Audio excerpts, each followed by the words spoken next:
నమస్కారం. నేను మీ నిజం సుభాష్ చంద్రబోస్. వెల్కమ్ టు నిజం మీడియా. మన నిజం మీడియాలో ప్రసారం అయ్యేటువంటి నిజం నిర్ధారణ కార్యక్రమానికి స్వాగతం. ఈరోజు నిజ నిర్ధారణలో భాగంగా ఉత్తర భారతదేశ సంస్కృతి దక్షిణ భారతదేశంలోకి వ్యాపించిందా? తెలంగాణ, ఆంధ్రప్రదేశ్ రాష్ట్రాల్లో మత కల్లోలాలు సృష్టించబోతున్నారా? మత ఉన్మాదులు రెచ్చిపోబోతున్నారా? ఎన్నడూ లేని విధంగా పాస్టర్ని అరెస్టులు చేస్తున్నారా? అసలేంటి, ఏం జరుగుతుంది, ఏం జరగబోతుంది అనేది నిజాన్ని నిర్ధారించుకునే ప్రయత్నం చేద్దాం. ఇక వీడియోలోకి వెళ్ళబోయే ముందు నిజం మీడియాకి స్క్రీన్ కోసం కింద నా నెంబర్ డిస్ప్లే అవుతుంది. నా నెంబర్కి నిజం మీడియాని నిజాయితీగా అభిమానించేటోళ్ళు, గౌరవించేటోళ్ళు మాత్రమే, నిజం 10 మందికి తెలియాలి అనుకునే వాళ్ళు మాత్రమే ఫోన్పే ద్వారా కానీ గూగుల్ పే ద్వారా కానీ మీ ఆర్థిక సహకారం అందించండి. క్రైస్తవ్యానికి సంబంధించిన పాస్టర్ ప్రవీణ్ గారి యొక్క మరణం, ఆయన మరణం తర్వాత అజయ్ గారి అరెస్టు, ఈ అరెస్టులు మరణాల గురించి మనం తర్వాత మాట్లాడుకుందాం. కొంతమంది మత ఉన్మాదుల యొక్క వ్యాఖ్యలు నేను ఇప్పుడు మీకు వినిపిస్తాను, చూడండి, జాగ్రత్తగా వినండి. వీళ్ళ యొక్క వ్యాఖ్యలు ఏ విధంగా ఉన్నాయని చూసి తర్వాత వాటి గురించి మనం డిస్కస్ చేద్దాం. వినండి వాళ్ళు ఏం మాట్లాడుతున్నారు ఏందనేది. నేను తలుచుకుంటే నా దేశం నుండి ఈ ముస్లిం సామ్రాజ్యాన్ని మొత్తం ఊచకోత కోస్తాను. ఏ ముస్లిం అయినా, ఏ క్రిస్టియన్ అయినా జాగ్రత్త, ఖబర్దార్. మీరు గమనించండి, ఒక అఘోరి, సరే అఘోరి ఏంటి, అఘోరి సిద్ధాంతాలు ఏంటి, అఘోరి సూత్రాలు ఏంటి అని మనం పక్కన పెడదాం. అఘోరిలాగా ప్రవర్తించుకోకుండా ఒక సంఘ విద్రోహ శక్తిలాగా ఈ 2 తెలుగు రాష్ట్రాల్లో తిరుగుతూ పోలీసులను డిస్టర్బెన్స్ చేస్తున్నా, మీడియా అంతా ప్రధానంగా కేంద్రీకృతమై ఆ వార్తల్ని ప్రచారం చేస్తున్నా, ఇలాంటి వ్యాఖ్యలు చేస్తున్నాం. ఈ భారతదేశంలో భారతదేశ రాజ్యాంగానికి లోబడి నివసిస్తున్నటువంటి క్రైస్తవుల్ని, ముస్లింల్ని ఊచకోస్తానంటుంటే ఎక్కడ నిద్రపోతుంది ప్రభుత్వం? ఏం చేస్తుంది ప్రభుత్వం? ఇప్పటివరకు ఎందుకు అరెస్ట్ చేయలేదు? ప్రధానమైనటువంటి మీడియాలో వస్తుంది కదా, కత్తి పట్టుకొని చెప్తుంది ఆగోరి. ఏమైనాయి? కళ్ళు ఎక్కడ మూసుకుపోయినాయి? చెవులు ఎందుకు వినబట్టలేదు? గొంతులు ఎందుకు మూగపోయినాయి? ఎవరికి తెలియదా ఈ వ్యాఖ్యలు? సోషల్ మీడియాలో నిత్యం చూస్తున్నాం కదా, ప్రధానమైనటువంటి మీడియాలో కూడా చూస్తున్నాం కదా. ఎందుకు అరెస్ట్ జరగలే ఇంతవరకు? ఎవరొద్దన్నారు అరెస్ట్ని? ఎందుకు అరెస్ట్ చేయలేదు? సమాధానం చెప్పాలి కదా ప్రభుత్వం. ఇంకేమంటుందో చూడండి. రోజులల్లా నా పోరాటం అయిందో, నేను ఎలా ఊచకోత కోస్తాను, ఒక్కొక్క ముస్లింని, ఒక్కొక్కరు క్రిస్టియన్ ని చేతులు చేసి చూపిస్తాను, ఒక్కొక్కరిని ఊచకోత కోస్తాను, ఒక్కొక్కరికి తలలు లేచిపోతాయి. ఏదో రాజ్యాంగం అంటున్నారు. ఈ వ్యాఖ్యల కన్నా ఇంతకన్నా దారుణమైనటువంటి వ్యాఖ్యలు చేశాడా పాస్టర్ అజయ్ గారు? ఓకే, అజయ్ గారు వ్యాఖ్యలు చేశారా, చెయ్యలేదా, ఆయన అరెస్టు న్యాయమా అన్యాయం అనేది కూడా మనం మాట్లాడదాం. కానీ ఇంత ఘోరమైనటువంటి వ్యాఖ్యలు చేస్తుంటే, తలలు లేచిపోతాయని చెప్తుంటే, ఈ సమాజంలో సాంప్రదాయంగా బతుకుతున్నటువంటి మహిళలను కూడా అసభ్యకరమైనటువంటి వీడియోలు సోషల్ మీడియాలోకి వదులుతుంటే, వాళ్ళ జీవితాలను నాశనం చేస్తుంటే, వశీకరణాలని, ఆ కరణాలని, ఈ కరణాలని, ఆ మంత్రాలని, ఈ మంత్రాలని సమాజాన్ని పాడు చేస్తుంటే, మరి ఎందుకు ప్రభుత్వాలు పెదవి పట్ల ఎందుకు అరెస్ట్ చేయట్లేదు? ఇంకేమంటున్నారు చూడండి. మనము ఇంకా చాలా మంది ఉన్నారు, వాళ్ళ ఒక్కొక్కరిని ఒక 30 సెకండ్లే చూద్దాం. నా దగ్గర రాజ్యాంగాలు, గీజ్యాంగాలు, చట్టాలు నడవాయి. ఎవరైనా అంటే విన్నావా? రాజ్యాంగాలు, గీజ్యాంగాలు, చట్టాలు కూడా నడవంట. మరి రాజ్యాంగాలు, గీజ్యాంగాలు, చట్టాలు కూడా నడవని ఈ భారతదేశానికి సంబంధించినటువంటి న్యాయ వ్యవస్థని, ఈ భారతదేశానికి సంబంధించినటువంటి రాజ్యాంగాన్ని అగౌరవపరుస్తుంటే ఎందుకు ప్రభుత్వాలు స్పందించటం లేదు? ఎవరికి అమ్ముడుపోయిన ఈ ప్రభుత్వాలు? ఎవరి గుప్పిట్లో ఉన్నాయి ఈ ప్రభుత్వాలు? ఎవరికి భయపడుతున్నాయి? ఎందుకు భయపడుతున్నాయి? భారతదేశానికి సంబంధించిన సర్వోన్నతమైనటువంటి రాజ్యాంగాన్ని వ్యతిరేకిస్తూ రాజ్యాంగాలు, గీజ్యాంగాలు, చట్టాలు నా దగ్గర నడవు అని చెప్తుంటే అలాంటి వ్యక్తిని అరెస్టు చేసి 1 గంటన్న పోలీస్ స్టేషన్లో పెట్టారా? పెట్టరు. మీడియాలన్నీ వాళ్ళ చుట్టే తిరుగుతూ ఉంటాయి, నిత్యము వాళ్ళ గురించి వార్తలు వస్తూ ఉంటాయి. అయినా అరెస్టులు చేయరు, కేసులు పెట్టరు, రిమాండ్లకు పెట్టరు. కానీ ఏ చిన్న చిన్న అంశాలు దొరుకుతాయా, ఏ అంశాలను తీసుకొని ఇతర మతాలకు సంబంధించినటువంటి వ్యక్తులను ఇబ్బంది పెడదామని మాత్రం చూస్తూ ఉంటారు. ఇంకో పెద్ద మనిషి ఏమంటున్నాడు చూడండి. చెప్పు తీసుకొస్తారా కొరకల్లారా? ఎవరైనా తాగాడు, ఖరీదైన కారులో వెళ్తే ఎవరు? రాధా మనోహర్ దాస్ గారు. సెక్యులరిజం అని ఎవరనంటే చెప్పు తీసుకొని కొడతా, బూతులు నాకు వినిపించడం కూడా ఇష్టం లేదు కానీ వచ్చేసి చూడండి. సెక్యులరిజం అనొద్దంట. హిందూ మతం అని ఒకడు, క్రైస్తవ మతం అని ఒకడు, ముస్లింల మతం అని ఒకడు, లేదా జైనులమని, సిక్కులమని చెప్పేసి మత విద్వేషాలు రెచ్చగొట్టి ఈ భారతదేశాన్ని విచ్ఛిన్నం చేయాలి. అది ఇతని ప్లాన్. సెక్యులరిజం అనొద్దు, లౌకిక దేశం అనొద్దు, అందరం కలిసి ఉందాం అనొద్దు. క్రిస్టియన్స్ అయినా, ముస్లింలైనా, హిందువులైనా ఎవరైనా సరే ఈ భారతదేశ రాజ్యాంగానికి లోబడి నివసిద్దామని చెప్పొద్దు. ఎవరి మతాలను వాళ్ళు రెచ్చగొట్టుకుంటూ ఆ మతాల మంటల ద్వారా వచ్చినటువంటి వేడితోటి చలిగాసుకుందాం. ఇదయ్యా చెప్తున్నాడు ఆయన. మరి ఎందుకు అరెస్ట్ చేయలా? ఎన్ని విద్వేషపూరితమైనటువంటి వ్యాఖ్యలు ఉన్నాయి. ఓకే, నేను అజయ్ బాబు గారి యొక్క అరెస్ట్ను సమర్థిస్తా. ఎప్పుడు తప్పు చేసిన ప్రతి ఒక్కరిని ఆ మతము ఈ మతము ఇంకొక మతము ఆ మతము ఈ మతం అని తేడా లేకుండా అందరిని అరెస్ట్ చేయండి. ఈ 2 తెలుగు రాష్ట్రాల్లో మత విద్వేషాలు రెచ్చగొడుతున్నటువంటి ఏ మతానికి సంబంధించినటువంటి వ్యక్తినైనా అరెస్ట్ చేసి జైల్లో పెట్టి చిప్పకూడు తినిపించండి, తప్పులేదు. కోరుకుందాం, మత సామరస్యం ఉండాలి, మతాలకు అతీతమైనటువంటి మనుషులుగా మనం ఈ భారతదేశంలో నివసించాలి. కాబట్టి డెఫినెట్గా అరెస్ట్ చేయాలి. చెప్పు తీసుకొని కొడతాను సెక్యులరిజం అని నా వల్ల అంటున్నాడు. ఎందుకంటున్నాడు? ఆయన మత విద్వేషాలను రెచ్చగొట్టేటువంటి వ్యక్తి. చాలా వ్యాఖ్యలు ఉన్నాయి, అవన్నీ చెప్పుకుంటూ పోతే మనం 10 రోజులు వీడియో అవుతుంది. ఒక వీడియోని 10 రోజులు చేయాల్సి వస్తుంది. ఇంకొంతమంది వ్యాఖ్యలు చూడండి. వాడు బైక్ లో వెళ్ళాడు, భగవంతుడు వాడికి బైక్ లో వెళ్ళరా నువ్వు ఒక్కడే సావురా అని చెప్పేసి భగవంతుడు వాడికి చెప్పినట్టున్నాడు. వాడు ఒక్కడే సచ్చాడు. వాడు నిజంగా కారులో వెళ్తే 4 చావు కారణం అయ్యేవాడు. అలాంటి క్రిమినల్ వాడు. వీడెవడో నాకు పేరు కూడా తెలియదు, కానీ నేనైతే వీడు వాడు అనేటువంటి మాటలు వాడిన. కానీ ఇప్పుడు అజయ్ గారినో ఇంకొక పాస్టర్నో లేదా హర్ష్ కుమార్ గారు మాజీ ఎంపీ, ఆంధ్రప్రదేశ్ రాష్ట్రానికి సంబంధించినటువంటి గోదావరి జిల్లాలకు సంబంధించినటువంటి మాజీ ఎంపీ గారికి కూడా కేసు పెట్టి ఆయనకు నోటీసులు ఇచ్చారు. ఏమని? ఇది ప్రమాదమో హత్యో తేల్చాల్సింది పోలీసు వారు, నువ్వెలా తేలుస్తావు దీని హత్య అని చెప్పేసి ఆయన మీద కేసు పెట్టి నోటీసులు ఇచ్చారు కదా. వీడెవడో మాట్లాడుతున్నాడు. ఏమని మాట్లాడుతున్నాడు? తప్ప తాగి 400 కిలోమీటర్ల ప్రయాణం చేసి వెళ్ళి చచ్చిపోయాడు. అలాంటి తాగుబోతు వెధవ గురించి పాస్టర్లు మాట్లాడుతున్నారు. వాడు కారులో వెళ్ళి ఉంటూ ఇంకో 10 మందిని చంపేవాడు అని చెప్తున్నాడు. మరి పోలీసులు నిర్ధారించుకోకుండానే, డిపార్ట్మెంట్ నిర్ధారించుకోకుండానే, ప్రభుత్వాలు నిర్ధారించుకోకుండానే ఇది తప్ప తాగి పడ్డాడని చెప్పేసి ఇతను ఎలా మాట్లాడతాడు? మరి ఇతని మీద చర్యలు ఉండవా? ఇతను అరెస్ట్ చేయరా? హర్ష్ కుమార్ మీద చర్యలు ఉంటాయి. ఒక దళితుడు కాబట్టి చర్యలు ఉంటాయి, ఒక మాల కాబట్టి చర్యలు ఉంటాయి. ఆయన దాన్ని హత్య అన్నాడు కాబట్టి ఏ విధంగా అయితే చర్యలు ఉన్నాయో, కేసు పెట్టారో, నోటీసులు ఇచ్చారో, అదే విధంగా అది హత్య కాదు, అది తప్ప తాగాడని చెప్పేసి మాట్లాడుతున్నటువంటి ఈ వ్యక్తి మీద ఎందుకు చర్యలు ఉండవు? ఎందుకు చర్యలు తీసుకోరు? తీసుకోకపోవడానికి గల కారణాలేంటి? సమాజానికి తెలియాలి కదా. ఓకే, వాళ్ళ మీద తీసుకున్నప్పుడు వీళ్ళ మీద కూడా తీసుకోవాలి కదా. ఇంకేమంటారు చూడండి. తాగిపోతే తాగి 400 కిలోమీటర్లు బైక్ డ్రైవ్ చేశాడంటే వాడు ఇంత దుర్మార్గుడు చూడండి. హైదరాబాద్ నుంచి చనిపోయిన తర్వాత ఒక మతానికి సంబంధించి ప్రముఖ మతానికి ప్రచారకర్త అని ప్రముఖులుగా అనుకుంటున్నటువంటి వాళ్ళు, అంటే క్రైస్తవ మతంలో ప్రముఖమైనటువంటి వ్యక్తి అని ఆ మతానికి సంబంధించినటువంటి వ్యక్తులు అనుకుంటున్నారు. ఓకే, అలాంటి అతన్ని చనిపోయిన తర్వాత కనీసం సింపతి చూయించుకోకుండా ఈ విధంగా వాడు వీడు తాగుబోతు వెధవా అని చెప్పేసి మాట్లాడుతూ పాస్టర్లు మనుషులకు పుట్టారా అని చెప్పేసి మాట్లాడుతున్నాడు. ఇది మత విద్వేషాలు రెచ్చగొట్టడం కదా, ఇది సాటి మతాన్ని కించపరచడం కదా. అది ఇలాంటి టైంలో, ఒక పెక్యులర్ టైంలో, సెంటిమెంట్ రగులుతున్నటువంటి సమయంలో ఇలాంటి వ్యాఖ్యలు చేసే వాళ్ళని ఎందుకు ప్రభుత్వాలు పట్టించుకోవడం లేదు?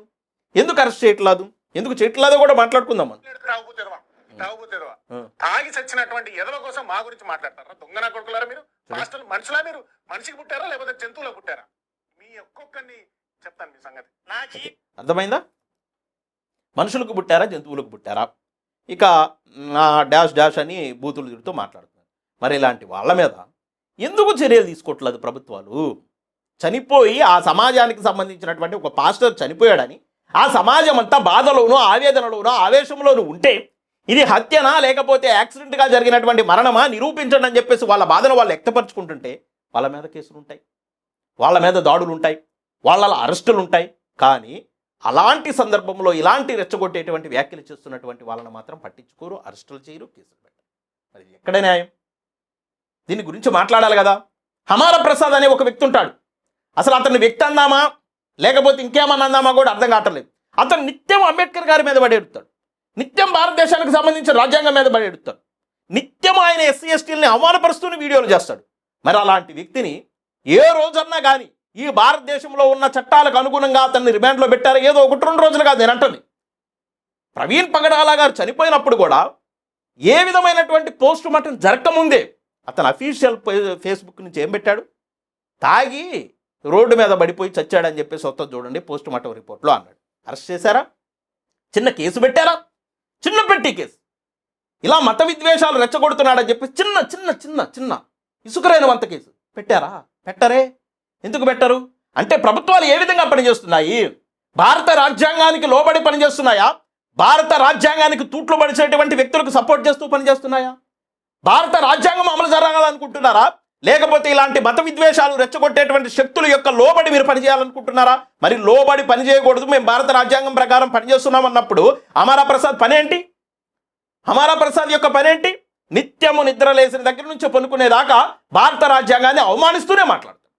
ఈ భారతదేశానికి అత్యంత సేవ చేసినటువంటి వ్యక్తి, ఈ భారతదేశానికి రాజ్యాంగాన్ని ఇచ్చినటువంటి వ్యక్తి, ఈ భారతదేశంలో ఉన్న కోటాను కోట్ల మంది ఎలా బతకాలో, ఏ విధంగా బతకాలో, దేశం ఏ విధంగా అభివృద్ధి చెందాలో అని ఈ దేశం కోసం తన జీవితాన్ని సర్వాన్ని దారబోసి ఒక రాజ్యాంగాన్ని ఇచ్చినటువంటి డాక్టర్ బిఆర్ అంబేద్కర్ గారి మీద నిత్యము దూషిస్తూ ఉంటాడు. అలాంటి వ్యక్తి మీద చర్యలు ఉండవు. అతను మత విద్వేషాలు రెచ్చగొట్టినా చర్యలు ఉండవు, ఇంకొక అతను రెచ్చగొట్టినా చర్యలు ఉండవు. కానీ పాస్టర్ అజయ్ బాబుని అరెస్ట్ చేస్తారు, రిమాండ్కి పెడతారు. మా హర్ష్ కుమార్ అన్న మీద కేసు పెడతారు, నోటీసులు ఇస్తారు. ఇంకొకళ్ళ మీద కేసులు పెడతారు, నోటీసులు ఇస్తారు. ఎవరు ఈ అంశాల మీద మాట్లాడొద్దని చెప్పేసి అంటారు, మాట్లాడితే చర్యలు ఉంటాయని చెప్తారు. నేను అడుగుతున్నా డిపార్ట్మెంట్ వాళ్ళని, ఇంత జరిగింది కదా, ఇంత పెద్ద ఇష్యూ అయింది కదా, ఇప్పటి వరకు ఎందుకు రాలా పోస్టుమార్టం రిపోర్టు? పోస్టుమార్టం రిపోర్టు సరే, మీరేదో క్షుణ్ణంగా వెళ్తున్నారు, మీరేదో క్రైస్తవ సమాజానికి న్యాయం చేయాలని చూస్తున్నారు. పాస్టర్ ప్రవీణ్ పగడాల గారి హత్యని నిజంగా నిజాయితీతోటి నిర్ధారించాలని చూస్తున్నారు. చాలా చాలా చాలా చాలా నిజాయితీగా రిపోర్ట్ రావాలని చెప్పేసి క్షుణ్ణంగా ప్రతి చిన్న అంశం పట్ల కూడా మీరు క్షుణ్ణంగా పరిశీలించి నిజాయితీతో కూడినటువంటి పోస్టుమార్టం రిపోర్ట్ ఇవ్వాలనుకుంటున్నారు. అందుకని లేట్ అయిందని అనుకుందాం. ఓకే, ఇన్ని మందు షాపుల్లో ఇన్ని రకాలుగా మద్యం కొన్నాడని, ఇన్ని రకాలుగా మద్యం తాగాడని, ఇన్ని చోట్ల పడ్డాడని చెప్పేసి సీసీ ఫుటేజ్లు రిలీజ్ చేశారు కదా. ఏ మద్యం షాపులో మద్యం కొన్నటువంటి సీసీ ఫుటేజ్ కూడా మీరు రిలీజ్ చేయలేదు కదా, మీడియాలకు వచ్చినవి కదా. ఇవి ఎక్కడి నుంచి వచ్చినాయి, ఎందుకు వచ్చినాయి, మీరు ఎందుకు ప్లే చేస్తున్నారు మీ మీడియాలో అని చెప్పేసి ఎక్కడన్నా ప్రశ్నించారా? లేదు. మీరే నిర్ధారించండి, మీరే చెప్పండి. ఆయన నిజంగా వెళ్ళాడు, ఈ మద్యం షాప్కి వెళ్ళాడు, ఎడ కొన్నాడు, ఆడ తాగాడు, ఆడ పడ్డాడని చెప్పేసి నిర్ధారించండి. వాళ్ళు ఏమో ఒకవైపున ఆ విధంగా ప్రచారం చేసుకుంటూ వెళ్తున్నారు. ఎవరన్నా ఇది కాదు, ఆయన తాగుబోతు కాదు, ఆయన తాగడు, ఆయన ఒక దైవ సేవకుడు, ఆయన్ని ఖచ్చితంగా ఎవరో చంపేశారని చెప్పేసి ఎవరన్నా మాట్లాడితేనేమో వాళ్ళ మీద కేసులు, అరెస్టులు. ఇలా ప్రధానమైనటువంటి మీడియాలు TV5, ABN ఇలాంటి ఛానళ్ళు కూడా సీసీ ఫుటేజ్లు రిలీజ్ చేసి మద్యం షాపులో మద్యం కొన్నాడని చెప్తుంటే పోలీసులు ఎందుకు నిమ్మక నీరెత్తినట్టు ఉన్నారు? ఓకే, నిజంగా కొన్నాడా? ఆ సీసీ ఫుటేజ్ నిజమని చెప్పండి. లేదు పోస్టుమార్టం రిపోర్ట్లో వచ్చిందా మద్యం తాగాడని చెప్పండి. ఎందుకు ఆలస్యం చేస్తున్నారు? ఆలస్యం ఎందుకు చేస్తున్నారని ప్రశ్నించినా కూడా నేరమేనా? మరి వాళ్ళేమో వాళ్ళ ఇష్టానుసారంగా వాళ్ళ ఇష్టం వచ్చినట్టు ఆయన తాగాడని, తూలాడని, పడ్డాడని, ఒక చోట కాదు 10 చోట్ల కొన్నాడని మద్యము వాళ్ళ ఇష్టం వచ్చిన సీసీ ఫుటేజ్లు వాళ్ళు ప్రచారం చేసుకోవచ్చునా? మరి ఆ ప్రచారాన్ని ఆపుతున్నారా? ఆ ప్రచారాన్ని ఆపే ప్రయత్నం చేయకుండా ఒకవైపున పోస్టుమార్టం రిపోర్ట్లో లేట్ అవుతుంటే ఏ విధంగా క్రైస్తవ సమాజం ఆలోచించాలి? నేనైతే ఒక విషయాన్ని గమనించండి, ఒక విషయం గుర్తుపెట్టుకోండి. నేను క్రైస్తవులకు అనుకూలంగానో, హిందువులకి వ్యతిరేకంగానో, లేదా హిందువులకి అనుకూలంగానో, ముస్లింలకు వ్యతిరేకంగానో నేను మాట్లాడట్లా. యాజ్ ఐఎమ్ హిందూగా, నేను ఒక హిందువుగా, వెంకటేశ్వర స్వామి నా ఆరాధ్య దైవంగా, వెంకటేశ్వర స్వామిని మా కుటుంబం కొలిచేటువంటి వెంకటేశ్వర స్వామికి సంబంధించినటువంటి భక్తులుగా ఎందుకు హిందూయిజాన్ని ఇలా భ్రష్టు పట్టిస్తున్నారు? హిందూ మతాన్ని ఎందుకు భ్రష్టు పట్టిస్తున్నారు? హిందువులు అని చెప్పుకుంటూ హిందూ మతాన్ని అడ్డుపెట్టుకొని బతుకుతూ హిందూ మతాన్ని ఎందుకు ఇలా పట్టి పీడిస్తున్నారు? ఎందుకు నాశనం చేయాలని చూస్తున్నారు? ఒకప్పుడు మీరు ప్రవర్తించినటువంటి ప్రవర్తన వల్లే, ఒకప్పుడు హిందూ మతంలో SC STలని BCలని మీరు అనగదొక్కాలని చూసినటువంటి నేపథ్యంలోనే అంబేద్కర్ గారు ఈ మతం మనకొద్దు, నేను హిందువుగా పుట్టాను కానీ హిందువుగా చావనని చెప్పేసి ఈ రోజున SCలో మెజారిటీ 99% క్రైస్తవులు అవ్వడానికి కారణం ఎవరు? మీరు కాదా? మీరు చేసినటువంటి క్రియల వల్ల కాదా? మీరు చేసిన పనుల వల్ల కాదా? వీళ్ళు ఎక్కడ గుళ్ళోకి వస్తారో అని చెప్పేసి పాస్టర్లని, క్రైస్తవ మతాన్ని దళితవాడల్లోకి ప్రవేశపెట్టింది మీరు కాదా? ఈ రోజున దళితులు అభివృద్ధి చెందిపోతుంటే ఎక్కడ హిందూ మతం వీక్ అయిపోతుందో అని ఈ రోజున మీరు ప్రవర్తిస్తున్నటువంటి తీరు ఈ విధంగా ఉండొద్దు, ఈ విధంగా చేయొద్దు. ప్రేమతోటి గెలుచుకోవాలి, దేన్నైనా ప్రేమపూర్వకంగా గెలుచుకోవాలి. తప్పులుంటే ఏ మతంలోనైనా తప్పులుంటాయి, అది హిందూ మతమైనా క్రైస్తవ మతమైనా ఏ మతంలోనైనా తప్పులుంటాయి. తప్పులను సరిచేసుకొని ముందుకెళ్తే ఏ మతంలో ఉన్నవాడైనా ఇంకొక మతం వైపు అట్రాక్ట్ అవుతాడు తప్పితే ఈ విధంగా విద్వేషాలు రెచ్చగొట్టి, ఈ విధంగా రెచ్చగొట్టేసి ప్రాణాలు తీయడము, లేదా ఇంకొకటి చేయడం అది ఏ మతం వాళ్ళైనా తప్పే. హ్యుమానిటీ గ్రౌండ్లో ఆలోచించండి, మానవతా దృక్పథంతో ఉండండి, మనుషులుగా ఉండండి, మనుషులుగా జీవించండి, మనుషులుగా చచ్చిపోండి. మతం కూడుబెట్టదు ఎవరికి కూడా. దయచేసి ప్రభుత్వం కూడా ఆలోచించాలని, ఒక శిక్ష వేయాలనుకున్నప్పుడు, ఒక అంశాన్ని తీసుకున్నప్పుడు అది అందరికీ సమానంగా వర్తించాలి, సమన్యాయాన్ని పాటించాలి, భారతదేశానికి సంబంధించిన రాజ్యాంగానికి లోబడి ఉండాలి. ఎవరెవరైతే మత విద్వేషాలు రెచ్చగొడుతున్నారో అందరికి కూడా శిక్ష వేయండి, అందరినీ కూడా అరెస్ట్ చేయండి, అందరినీ కూడా జైల్లో పెట్టండి. అలా కాకుండా పర్టికులర్గా ఒక మతానికి సంబంధించినటువంటి వ్యక్తుల్ని టార్గెట్ చేయడం కరెక్ట్ కాదని చెప్పేసి మా నిజం మీడియా డిమాండ్. ఆ నిజం మీడియా 2 తెలుగు రాష్ట్రాలకు సంబంధించిన ప్రభుత్వాలను ఒకటే విజ్ఞప్తి చేస్తుంది, చర్యలు తీసుకోవాలనుకున్నప్పుడు కులానికి ఒక చర్య, మతానికి ఒక చర్య, ప్రాంతానికి ఒక చర్య ఉండొద్దు. ఏ మతంలో ఎవరు తప్పు చేసినా, ఎవరు మత విద్వేషాలు రెచ్చగొట్టాలని చూసినా, ఎవరు ఈ సమాజాన్ని విచ్ఛిన్నం చేయాలని చూసినా, ఎవరు సంఘ విద్రోహ శక్తులుగా ప్రవర్తించినా కానీ కులాలకు అతీతంగా, మతాలకు అతీతంగా, ప్రాంతాలకు అతీతంగా చర్యలు తీసుకోవాలని, అరెస్టులు చేయాలని డేటాలు తీయండి.